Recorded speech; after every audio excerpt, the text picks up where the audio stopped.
பொருளாதாரத்தில் இந்தியா வேகமாக வளர்ந்து வருவதாகவும் வெகு விரைவில் உலகின் 3வது பெரிய பொருளாதாரம் கொண்ட நாடு என்று முத்திரையை பதிக்கும் என்றும் பிரதமர் மோடி நம்பிக்கை தெரிவித்துள்ளார்.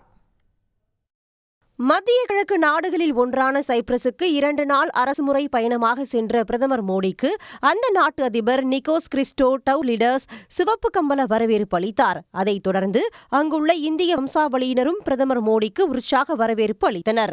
நேற்று சைப்ரஸ் தலைமை செயல் அதிகாரிகளின் மன்ற கூட்டத்தில் உரையாற்றிய பிரதமர் மோடி, இந்தியா சைப்ரஸ் இடையேயான பரஸ்பர வர்த்தகம் $150 மில்லியன் எட்டியுள்ளது என்றார்.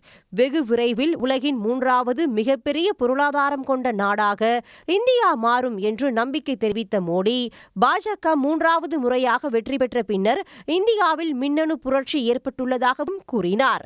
அரசுமுறை பயணமாக சைப்ரஸ் சென்றுள்ள பிரதமர் மோடி 23 ஆண்டுகளுக்கு பின்னர் அங்கு சென்றுள்ள இந்திய பிரதமர் ஆவார். இன்று அதிபர் மாளிகையில் பிரதமர் மோடிக்கு அரசுமுறை வரவேற்பு அளிக்கப்பட உள்ளது. அதைத் தொடர்ந்து பிரதமர் மோடியும் அதிபர் நிக்கோஸ் கிறிஸ்டோடவுலிடஸும் பேச்சுவார்த்தையில் ஈடுபட உள்ளனர்.